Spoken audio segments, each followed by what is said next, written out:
ওই হেরে যা তৃণমূল, খণ্ড বিখণ্ড হয়ে যা। কে বলে আমি কালীঘাট, কে বলে আমি ঋতব, কে বলে গেলাম উত্তরে, কে বলে দক্ষিণে, ভাইপো আবার বিদেশে, পিসির ঘরে তালা চাবি লাগানো। আপনাদের এসব কোনো বুদ্ধি চলবে না।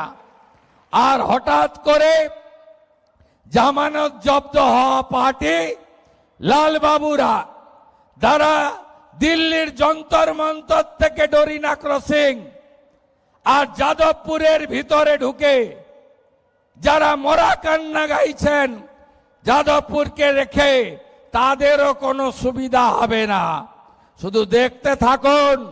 ভবানীপুরে দাঁড়িয়ে শুভেন্দু অধিকারীর বক্তব্যের পরেই প্রশ্ন উঠছে, কাদের উদ্দেশ্যে এই পিসি ভাইপো মন্তব্য? কেন তৃণমূলকে খণ্ড বিখণ্ড হয়ে যাওয়ার কথা বললেন তিনি?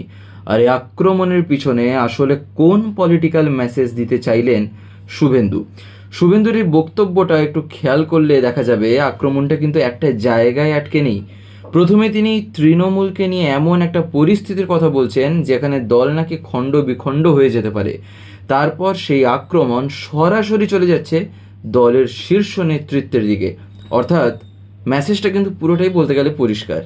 শুভেন্দু শুধু তৃণমূলের বিরুদ্ধে রাজনৈতিক লড়াইয়ের কথা বলছেন না, তিনি দলের ভিতরের ভবিষ্যৎ নিয়েও কিন্তু প্রশ্ন তুলে দিচ্ছেন।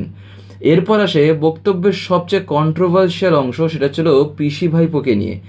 বাংলার রাজনীতিতে এই শব্দ বন্ধনটা বললে আরও হয়তো শুনতে ভাল লাগে, তাই এই শব্দবন্ধনটা মূলত মমতা বন্দ্যোপাধ্যায় এবং অভিষেক বন্দ্যোপাধ্যায়কে ঘিরেই ব্যবহার করা হয়ে থাকে। আমরা হয়তো এটা আর বলার অপেক্ষা রাখে না। তাই ভবানীপুরের এই বক্তব্যে শুভেন্দুর টার্গেট যে তৃণমূলের টপ লিডারশিপ, সেটা বুঝতে আশা করি খুব একটা অসুবিধা হয় না। কিন্তু এখানেই আসল রাজনৈতিক প্রশ্নটা তৈরি হচ্ছে।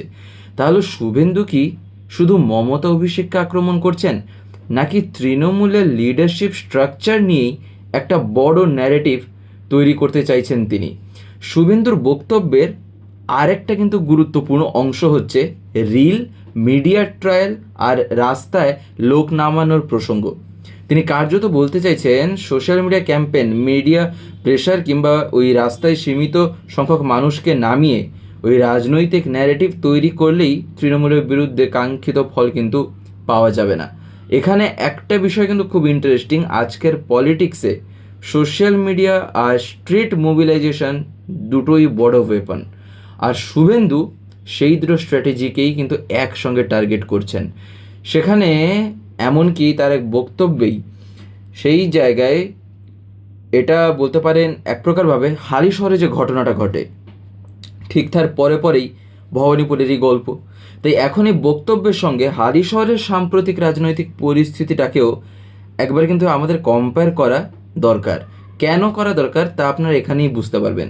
তার কারণ হালিশহরকে ঘিরে সাম্প্রতিক সময়ে তৃণমূলের অভ্যন্তরীণ পরিস্থিতি, রাজনৈতিক সংঘাত এবং তদন্ত নিয়ে যে কন্ট্রোভার্সি তৈরি হয়েছে, সেটাও রাজ্যের রাজনৈতিক আলোচনায় কিন্তু জায়গা করে নিয়েছে।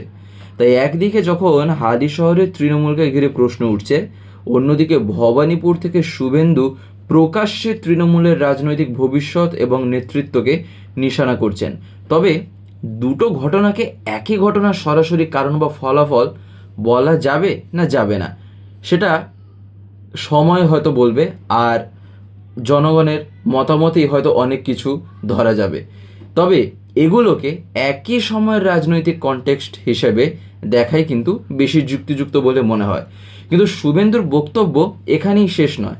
তিনি শুধু মমতা বন্দ্যোপাধ্যায় বা অভিষেক বন্দ্যোপাধ্যায়কে নিশানা করেননি, তার বক্তব্যে উঠে এসেছে এমন রাজনৈতিক দলগুলির কথাও যাদের তিনি কার্যত গুরুত্বহীন বা দুর্বল রাজনৈতিক শক্তি হিসেবে দেখাতে চেয়েছেন। যন্তর মন্তর থেকে কলকাতার বিভিন্ন জায়গায় আন্দোলন, এই পুরো রাজনৈতিক রেজিস্ট্যান্সকেই তিনি কিন্তু পুরো বলতে গেলে চ্যালেঞ্জ করেছেন। অর্থাৎ আমরা যদি তার বক্তব্যের ওভারঅল টোন যদি একটাই দেখি না, তা কি দাঁড়াবে জানেন? তৃণমূল হোক বা অন্য বিরোধী শক্তি যেই হোক, রাস্তায় আন্দোলন কিংবা মিডিয়া প্রেশার দিয়ে তাকে কিন্তু রাজনৈতিকভাবে চাপে ফেলা যাবে না, এটা তিনি সরাসরি বলে দিয়েছেন। তাহলে ভবানীপুরের এই বক্তব্য থেকে সবচেয়ে বড় তিনটে মেসেজ কি পাওয়া গেল আলটিমেটলি? প্রথমত ছিল এই তৃণমূলকে এই খণ্ড বিখণ্ড হওয়ার যে প্রেডিকশন, দ্বিতীয়ত হচ্ছিল মমতা অভিষেককে পিসি ভাইপো বলে যে এক প্রকার সরাসরি নিশানা যে হয়েছে, আর তিনি তৃতীয়ত রিল মিডিয়া ট্রায়াল এবং স্ট্রিট পলিটিক্সের বিরুদ্ধে যে প্রকাশ্য চ্যালেঞ্জ যে তিনি করেছেন। তাই এখন দেখার বিষয় শুভেন্দুর এই আক্রমণের পাল্টা জবাব তৃণমূল কিভাবে দেয়, আদৌ কি দেবে, যদি দেয় কার মুখ থেকে এবারে সেই রকম উত্তর বেরিয়ে আসবে। কারণ বাংলার রাজনীতিতে এই লড়াইটা এখন শুধু বিজেপি বনাম টিএমসি বলে তো আর মনেই হচ্ছে না, যেন মমতা অভিষেক আর শুভেন্দুকে ঘিরে ন্যারেটিভের লড়াইটাই ক্রমশ আরও তীব্র হচ্ছে। তাই আপনার এই ক্ষেত্রে কি মতামত আপনি তা অবশ্যই কমেন্টে লিখে জানাবেন। তার কারণ একটা জিনিস এতদিনের রাজনীতিতে মানুষ একটা জিনিস দেখেছে, সময়ের সাথে সাথে মানে গিরগিটির যে রং তার চাইতেও অনেক বেশি রং পাল্টে যায়।